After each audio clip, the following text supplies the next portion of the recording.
necesitar que sean muy pacientes conmigo. Desde la noche he intentado todo para que se abra la garganta y no he podido lograrlo, pero la pastora me dijo que lo hiciera y en obediencia estoy haciéndolo y creo que va a pasar hoy un milagro, ¿lo crees? ¿Sí me entienden? Sí. Poco a poco se va a ir abriendo. Y bueno, vamos a abrir nuestra Biblia en Marcos 1, del 40 al 42.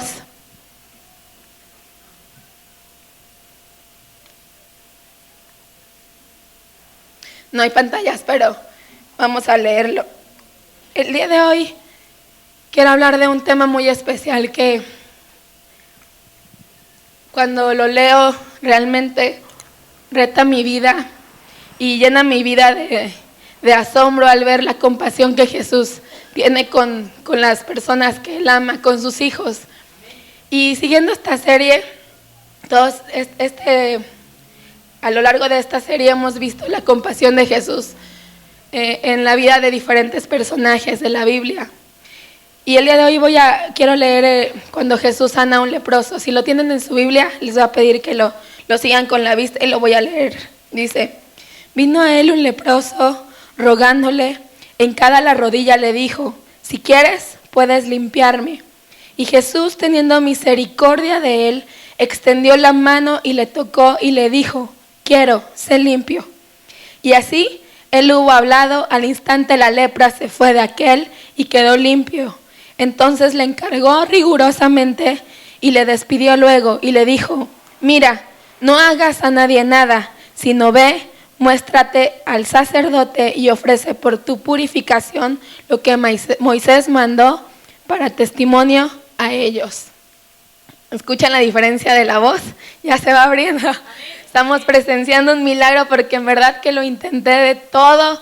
Tomé 1000 tés, me metí no sé cuántas pastillas, limón con miel, los remedios caseros, medicina, hice de todo.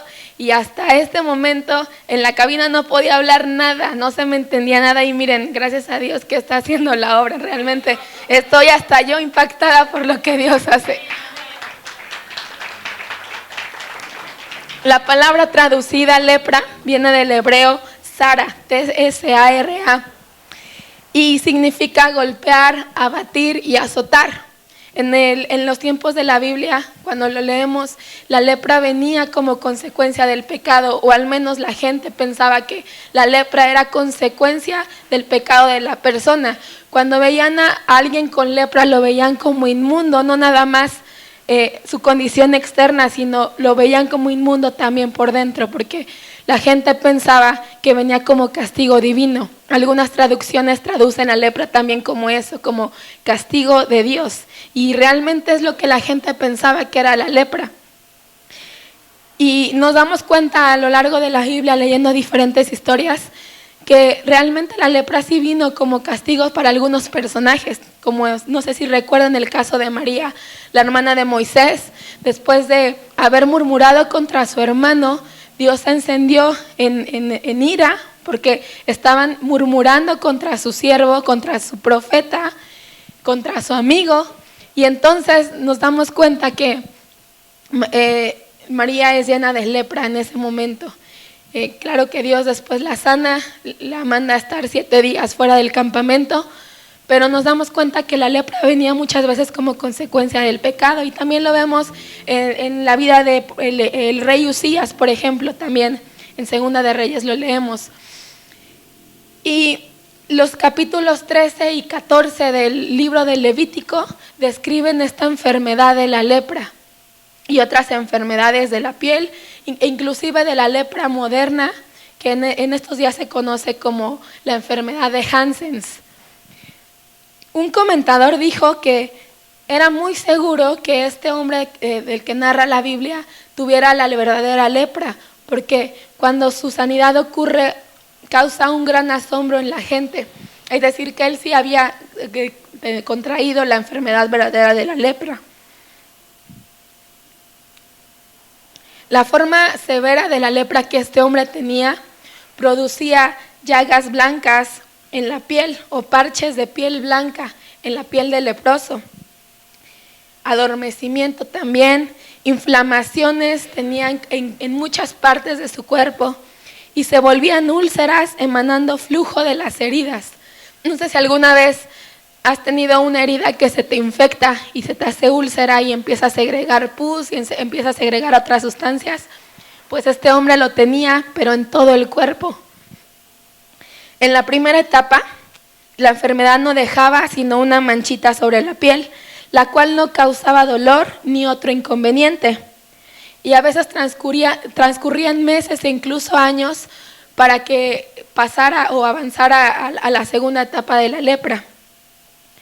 En las etapas avanzadas de la lepra, el enfermo presentaba un aspecto repulsivo, se le iban carcomiendo la nariz, los dedos y le desaparecían los párpados. Perdía completamente la vista muchas veces y el enfermo tomaba una apariencia espectral. El leproso prácticamente llevaba una muerte en vida. Se le deterioraba la voz y terminaba desapareciendo. El aliento se le tornaba insoportable, fétido, las articulaciones se le deformaban o se cubrían de las protuberancias propias de la enfermedad. Su cuerpo se cubría de carne putrefacta. Sus manos y pies se torcían e inflamaban. La enfermedad en el estado más avanzado ya podría haber causado que empezara gangrena. Las lesiones tuberculosas habían probablemente ya subido a su rostro, produciendo una apariencia como de máscara horrible. Gran parte de la piel del leproso se había vuelto más gruesa y roja. Imagínense esta escena del leproso. En estas imágenes presentamos al leproso vendado, pero muchas veces no tenía nada, únicamente sus vestiduras y se podía ver cómo se les caía la piel. La enfermedad avanzaba hasta abarcar todo el cuerpo, terminando así con la vida de la víctima. No puede concebirse un espectáculo más repulsivo y más horrible a la vista. Como la enfermedad era contagiosa, el leproso debía vivir solo. Debía llevar un velo sobre la boca y gritar: inmundo, inmundo, y ser excluido del campamento o de la ciudad en la que vivía.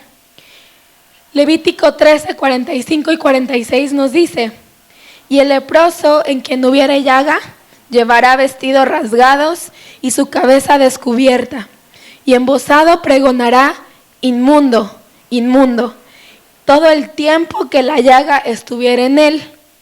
Será inmundo, estará impuro y habitará solo, fuera del campamento será su morada. Quisiera que te imaginaras por un momento esta escena tan lastimosa. No obstante que el leproso tenía que cargar con la incomodidad de su enfermedad, sufrir el dolor, el ardor que le causaban las llagas, las heridas, el olor inclusive, soportarse su propio olor. No obstante todo esto, tenía que ser apartado y aislado por completo. Estaba en un reclutamiento total y no tenía ningún contacto con las personas. Imagina los años que pasó sin tener ningún contacto humano o sin siquiera poder cruzar una palabra con otra persona.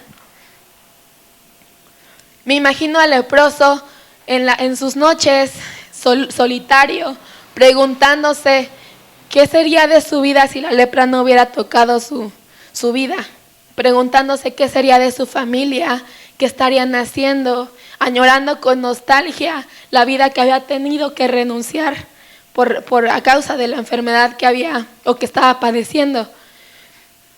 Era un escenario muy solitario y muchas veces nos enfocamos en la parte de que el leproso sufría físicamente. Sí, y sí es cierto, la lepra yo me imagino que era dolorosa, molesta, incómoda, pero más allá de la enfermedad física, yo me imagino a un leproso con el corazón roto, porque no tenía ninguna persona que estuviera cerca. En algún momento yo vi la película de Náufrago, no sé si la llegaron a ver ustedes, y narra la vida pues de un náufrago que va a dar a una isla desierta y de tanta desesperación que siente por no poder hablar con una persona, comienza a hablar con un balón, con Wilson. Imagínate a qué grado de soledad llega un hombre para tener que hablar con un objeto. Ahora imagínate la soledad que sentía el leproso.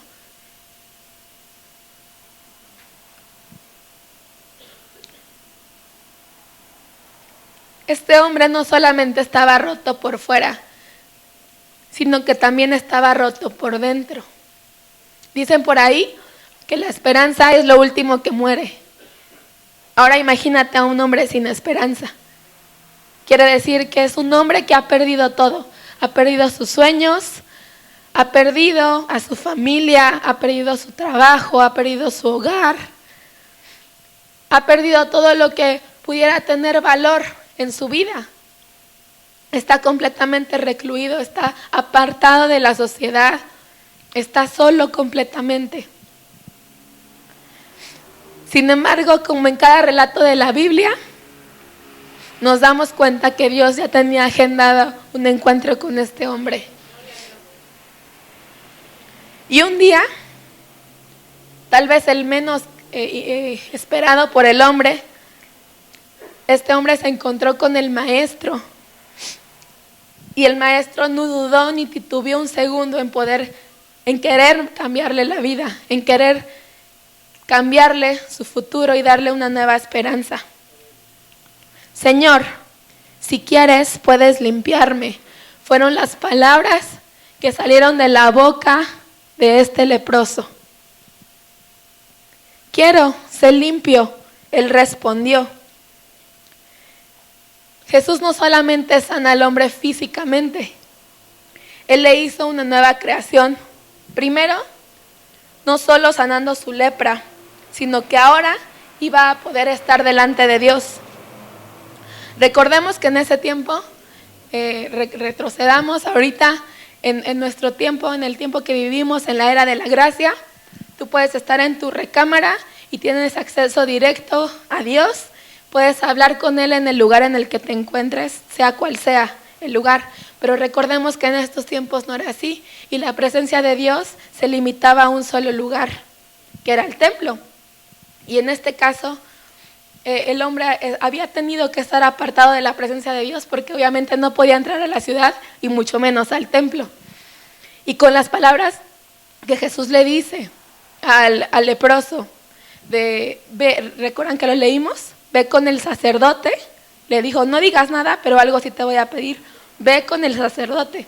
En pocas palabras le estaba diciendo, yo te he limpiado y ahora puedes entrar confiadamente a la presencia de Dios, es decir, al templo. En pocas palabras eso es lo que le estaba diciendo.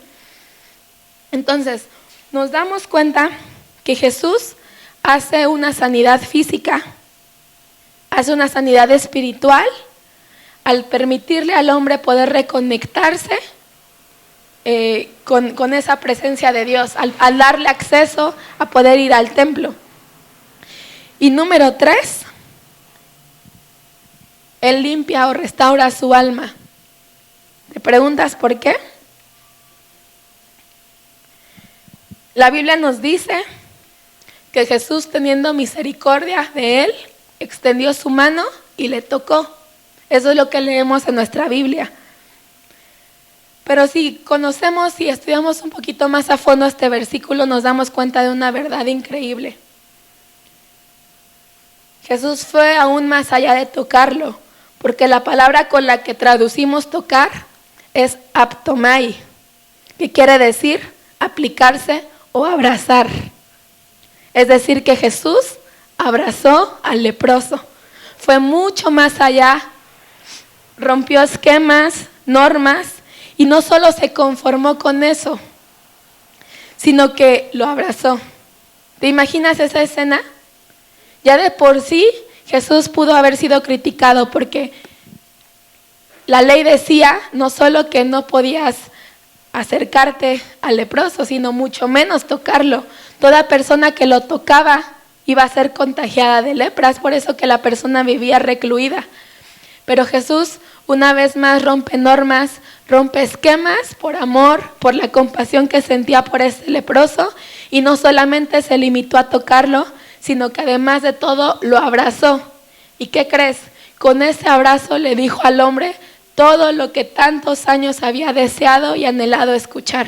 Un abrazo bastó para decirle al hombre: tú vales la pena, tú no eres indigno, yo te amo, tú tienes un propósito todavía, no eres inmundo delante de mí, como la ley decía que lo dijera. Y un abrazo le bastó al hombre para poder dignificarse, sentirse valorizado de nuevo. Imagínate cómo estaba por dentro ese hombre, quebrado por completo, de no poder siquiera tener un te quiero de vez en cuando, un abrazo, un saludo, ni siquiera. Y en un abrazo Jesús rompe con todo eso, y entonces vemos cómo Él sana su alma. En ese momento un abrazo le bastó a Jesús. Pero a mí lo que me llama la atención es ver de dónde se deriva este maravilloso milagro. Y si retrocedemos un poquito en lo que leímos, nos damos cuenta que fue de una frase corta pero poderosa que Jesús pronunció. Y la frase es: quiero. De hecho, no se los dije, pero el tema del día, el título del tema de hoy es quiero. Esa frase es la que Jesús pronunció. El hombre sabía que Jesús tenía el poder para sanarlo, porque Él le dijo: si quieres, puedes limpiarme. La duda del hombre estaba en si Jesús iba a querer, porque Él sabía y conocía su condición, que era inmundo, que nadie se podía acercar a Él. Y obviamente, imagínate a un hombre que día y noche se torturaba pensando en su condición, pensando: ¿por qué me dio la lepra? ¿Qué hice de mal? Soy indigno, he fallado delante de Dios, no merezco nada, no merezco misericordia, no valgo nada. Una persona tan desvalorizada como él, obviamente no había conocido todavía a Jesús y por lo tanto no sabía si Jesús iba a querer sanarlo. Él estaba diciendo en pocas palabras: yo sé que tienes el poder para sanarme, pero lo que no sé es si quieras hacerlo. Y Jesús, movido a compasión y misericordia, como leemos, y movido por el gran amor que tenía por el leproso, le dice: quiero. Y esa es la frase que lo cambia todo. Una frase muy corta pero poderosa. Jesús tuvo la disposición, el deseo y la voluntad. Si tú buscas en el diccionario la palabra querer, te dicen: es la disposición, el deseo y la voluntad de hacer algo. Y Jesús tuvo todo eso, tuvo la disposición para cambiarle la vida al leproso. ¿Y qué crees? Jesús tiene la disposición para cambiar tu vida hoy. No importa en la condición que vengas. Si tu vida viene hediendo, como la vida del leproso a causa del pecado, si tu vida se está cayendo a pedazos como la piel del leproso, si tu vida viene como venga, en esta hora Jesús te dice: quiero cambiar tu vida, quiero cambiar tu situación, quiero darte una nueva oportunidad, quiero restablecer lo que habías perdido, quiero hacerte una nueva criatura. En esta hora Dios te lo está diciendo. Yo no sé si alguien aquí viene con algún problema, con alguna situación difícil, con alguna enfermedad, inclusive con algo que no te esté permitiendo avanzar, algo que te esté haciendo sentir como el leproso se sentía, indigno, impuro, que pienses que la situación por la que estás viviendo ahora es por castigo divino. Y en esta hora Jesús te dice que no es así y que Él quiere cambiar tu situación. Él quiere cambiar lo que en esta hora te está frenando. Esta serie se llama Ama como Jesús. Y a lo largo de esta serie hemos visto cómo ama a Jesús, cómo es su compasión. En pocas palabras, la serie se llama Sé como Jesús. Ama como Jesús es sé como Jesús. Y si Jesús quiere tener compasión de ti, quiere mejorarte la vida, quiere bendecirte, quiere darte lo que necesitas. Y nosotros hemos dicho que queremos ser como Él. Entonces es tiempo de que de la misma compasión que tú y yo hemos recibido, ahora la demos a la gente que lo necesita. La vida con Él no solamente se trata de dar, de recibir, sino más que nada se trata de dar. Y en esta hora Dios está buscando de tus labios un quiero. Quiero bendecir a mi vecino, quiero cubrir al desnudo, quiero alimentar al hambriento, quiero orar por el enfermo y que sane, quiero ser...